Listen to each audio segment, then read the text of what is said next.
नमस्कार, रेशूज किचनमध्ये आपल्या सर्वांचं खूप खूप मनापासून स्वागत. तर आज आपण गुढीपाडवा स्पेशल रेसिपी बनवत आहोत.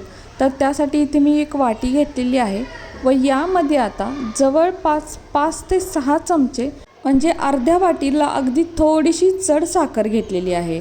त्यानंतर इथे एक भांडं घ्यायचं व यामध्ये आता ही साखर ओतायची. तर आता इथे अर्धी वाटीपेक्षा चढ साखर आहे, तर फक्त पाव वाटी मी इथं पाणी घेतलेलं आहे. आता यानंतर हे भांडं आपण गॅसवर ठेवूयात. आता भांडं गॅसवर ठेवल्यानंतर एका चमच्याने हे साखर पाण्याचं मिश्रण ना चांगलं ढवळून घ्यायचं आहे. तर आपल्याला इथे साखर पूर्णपणे विरघळून घ्यायची आहे. तर सुरुवातीला गॅस मोठाच ठेवायचा, म्हणजे साखर या पाण्यामध्ये अगदी लवकर विरघळली जाईल. तर चमच्याने हे असं सतत ढवळलं नाही तरीही चालेल, अधूनमधून मात्र हे पाणी ढवळत राहायचं. तर आता इथे पाणी गरम झालेलं आहे. आता पाण्याला एक चांगली उकळी येऊ द्यायची. तर इथे बघू शकताय पाण्याला चांगली उकळी आलेली आहे. आता साखरसुद्धा इथे पूर्ण विरघळलेली आहे. गॅस मोठा ठेवला की पाण्याला पटकन उकळी येऊन साखर अगदी पटकन विरघळली जाते. आणि आता इथे पहा, पाण्याला असा फेस आलेला आहे. तर हा फेस म्हणजे साखरेची मळी असते. आपण यामध्ये साखर घातलेली आहे, तर ही अशी मळी वर तरंगायला लागते व याचा फेस होतो. तर आता इथे आपल्याला गॅस बारीक करायचा आहे, गॅस अजिबात बंद करायचा नाही. तर आपल्याला हे सतत असंच ढवळत राहायचं आहे, म्हणजे काय होईल, याचा अजून जास्त फेस येईल. आणि आपल्याला इथे साखरेचा पाक बनवायचा आहे. तर बघू शकताय साखर इथे पूर्णपणे विरघळलेली आहे. तर आता इथे साखरेचा पाक आपल्याला थोडासा घट्ट बनवून घ्यायचा आहे. म्हणूनच सुरुवातीला आपण खूप कमी पाणी वापरलेलं आहे, म्हणजे साखरेमध्ये आपण खूप कमी पाणी ओतलेलं आहे. अगदी साखरेच्या निम्म पाणी ओतलेलं आहे. यामुळे काय होतं, साखरेचा पाक बनायला जास्त वेळ लागत नाही. जर जास्त पाणी ओतलं तर खूपच वेळ लागतो. तर आता इथे बघू शकताय याला खूप फेस आलेला आहे. आता यानंतर काय करायचं, गॅस बारीकच ठेवायचा आहे, बंद करायचा नाही. व यामध्ये आता आपल्याला 2 चमचे दूध घालायचं आहे व हे दूध या साखरेच्या पाकामध्ये चांगलं मिक्स करून घ्यायचं आहे. आता दूध घातल्यानंतर पहा, हा जो फेस आहे तो थोडासा घट्ट बनतो, म्हणजे आपण याला चमच्याने बाहेर काढू शकतो. तर हे पहा, अशा पद्धतीने हा फेस तयार होतो आणि तो आपल्याला काढून टाकायचा आहे. तर जितका जमेल तितका पूर्ण हा फेस काढून टाकायचा. आता हे साखरेच्या पाकाचं आणि दुधाचं मिश्रण पहा, थोडंसं पांढरटसुद्धा दिसतं. आणि गॅस आपल्याला मात्र अजिबात इथे बंद करायचा नाही, गॅस आपल्याला चालूच ठेवायचा आहे आणि ही मळी पूर्ण काढून टाकायची आहे. तर आता पहा, हे जे मिश्रण आहे ते अजून थोडंसं घट्ट झालेलं आहे, पण हे आपल्याला अजून थोडं आटवून घ्यायचं आहे. तर इथे मी गॅसची फ्लेम लो ठेवलेली आहे.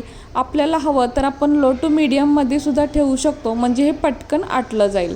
तर आपल्याला हे कुठंपर्यंत आटवायचं आहे, तर जोपर्यंत पाक असा चांगला घट्टसर होत नाही, म्हणजे एकदम घट्ट नाही. तर आता इथे मी तुम्हाला चमच्याने दाखवते.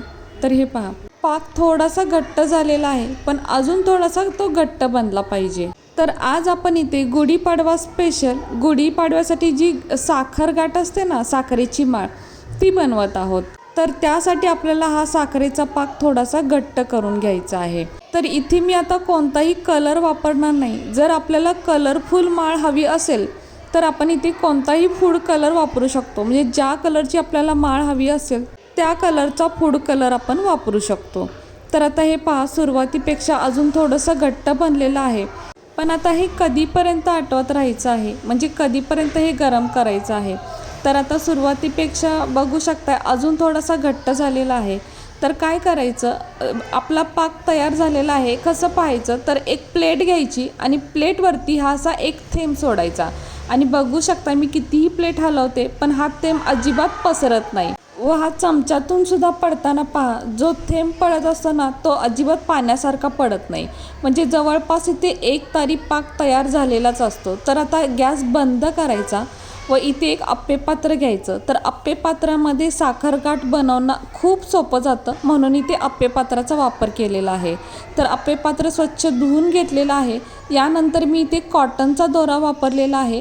तर शक्यतो कॉटन म्हणजे सुती दोराच वापरायचा. तर दोरासुद्धा इथे स्वच्छ धुवून घ्यायचा. आणि हे जे आप्पे पॅन आहे ना, याला थोडंसं तेल किंवा तूप लावून घ्यायचं.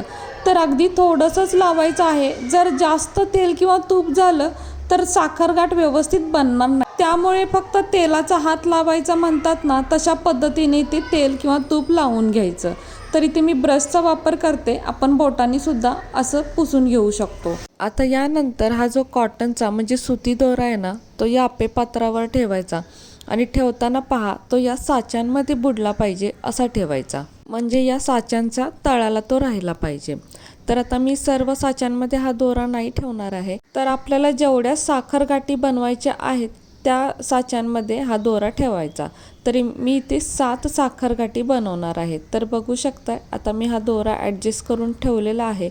आता यानंतर हे जे साखरेचा पाक आणि दुधाचं जे मिश्रण आहे ते आता आपल्याला प्रत्येक साच्यामध्ये ओतायचं आहे. तर इथे ना मी पूर्ण साचा भरून हे मिश्रण नाही ओतणार आहे, नाहीतर काय होतं याने साखर काठी खूपच जाड होतात. तर भरताना हे थोडंसं कमी भरायचं. तरी मी ते अर्ध्यापेक्षा सुद्धा कमी भरलेलं आहे, बघू शकताय. म्हणजे प्रत्येक साच्यामध्ये मी फक्त 1-1 चमचाच हे मिश्रण ओतत आहे. आणि इतकं मिश्रण ओतल्यामुळे ना या साखर गाठी अगदी छान तयार होतात. आता इथे मी 7 साच्यांमध्ये हे मिश्रण ओतून घेतलेलं आहे आणि यानंतर ना चमच्याने हा दोरा थोडासा ॲडजस्ट करून घ्यायचा, कारण मिश्रण ओतताना हा दोरा थोडासा इकडे तिकडे होतोच. तर चमच्याने असे त्याला व्यवस्थित करून घ्यायचा. आता हे आपलं मिश्रणसुद्धा अगदी व्यवस्थित झालेलं आहे. म्हणजे इथे जवळजवळ 7 साच्यांमधलं हे मिश्रण तयार झालेलं आहे. तर अर्ध्या वाटीला थोडीशी जास्त आणि पाऊण वाटीपेक्षा कमी साखर आणि 2 चमचे दूध यामध्ये जवळपास 7 साखर गाठी तयार होतात. आता हे बघू शकताय लगेच हे पांढरट व्हायला चालू झालेलं आहे, म्हणजे हे घट्ट व्हायला चालू झालेलं आहे. तर आता हे खूप गरम आहे, हे पूर्णपणे थंड होऊ द्यायचं. तर आता हे बघू शकताय हे पूर्णपणे पांढरं झालेलं आहे, म्हणजे समजायचं की पूर्ण थंड झालेलं आहे आणि तयारसुद्धा झालेलं आहे. तर आता आपण ही साखर गाठी काढूया. तर काढताना ना अगदी हळूवारपणे हे थोडंसं काठाला चमच्याने किंवा हाताने प्रेस करायचं, म्हणजे हे पटकन निघतं. तर हे पहा आता याचप्रमाणे आपण सर्व साखर गाठी तयार झालेल्या आहेत का पाहूया. तर बघू शकताय अगदी सर्व साखर गाठी इथे तयार झालेल्या आहेत. जर हे पूर्णपणे पांढरं झालं नसेल आणि जर काढण्याचा प्रयत्न केला तर साखर गाठी अजिबात व्यवस्थित बनत नाहीत. त्यामुळे पूर्ण थंड झाल्यानंतर आणि पूर्ण पांढऱ्या शुभ्र झाल्यानंतरच या साखर गाठी आपल्याला या आप्पे पात्रातून काढायच्या आहेत. तर बघू शकताय काय मस्त इथे ही साखर गाठीची माळ तयार झालेली आहे, म्हणजे आपली साखरेची माळ अगदी मस्त तयार झालेली आहे. आता आप्पे पात्र बाजूला ठेवूया आणि हे पहा मी एका ताटामध्ये ठेवलेले आहेत आणि बघू शकताय अगदी पांढरी शुभ्र माळ इथे तयार झालेली आहे आणि साखर गाठीसुद्धा पहा एकदम गोल गोल तयार झालेल्या आहेत. तर खूप छान या साखर गाठी तयार होतात. यामध्ये आपण सोडा वगैरे काहीही वापरलेलं नाही आणि बघू शकताय अगदी मस्त साखर गाठी तयार होतात. खूप जाडसुद्धा झालेल्या नाहीत, अगदी छान तयार झालेल्या आहेत. जशा आपण मार्केटमधून विकत आणतो अगदी तशाच तयार झालेल्या आहेत, हो ना. आणि बनवायला सुद्धा अजिबात वेळ लागत नाही. आप्पे पात्रात बनवल्यामुळं खूप सोपं जातं. तर आणि आपण आप्पे पात्रातले साचे खूप भरले नव्हते, त्यामुळे पहा खूप जाड अशा या साखर गाठी तयार झालेल्या नाहीत. अगदी मस्त अशी ही साखरेची माळ इथे तयार झालेली आहे. तर इथे मी फक्त 7 साखर गाठींची छोटी अशी साखरेची माळ बनवलेली आहे. आपल्याला जितकी लांब बनवायची आहे त्या पद्धतीने आपण बनवू शकतो आणि आप्पे पात्रामध्ये अगदी तुम्ही 12 साखर गाठींपर्यंत सुद्धा बनवू शकता. म्हणजे जितके साचे आहे तितके या साखर गाठी अगदी सहज बनतात. तर कशी वाटली तुम्हाला ही गुढीपाडवा स्पेशल रेसिपी? बनवायला अजिबात वेळ लागत नाही, अगदी खूप कमी साहित्यात बनतात आणि अगदी छान तयार होतात. तर कशी वाटली तुम्हाला ही आजची रेसिपी जर तुम्हाला आवडली असेल तर आपल्या माणसांसोबत नक्कीच शेअर करा. आणि हो, व्हिडिओ जर तुम्हाला आवडला असेल तर प्लीज आपल्या या व्हिडिओला एक लाईक नक्कीच करा. नवीन असाल तर चॅनलला सबस्क्राईब करा, सोबत बेल आयकॉन प्रेस करा, म्हणजेच मी बनवलेले असेच नवनवीन रेसिपी सर्वात आधी तुम्हाला मिळतील. आता पुन्हा भेटू अशाच एका नवीन रेसिपी सोबत.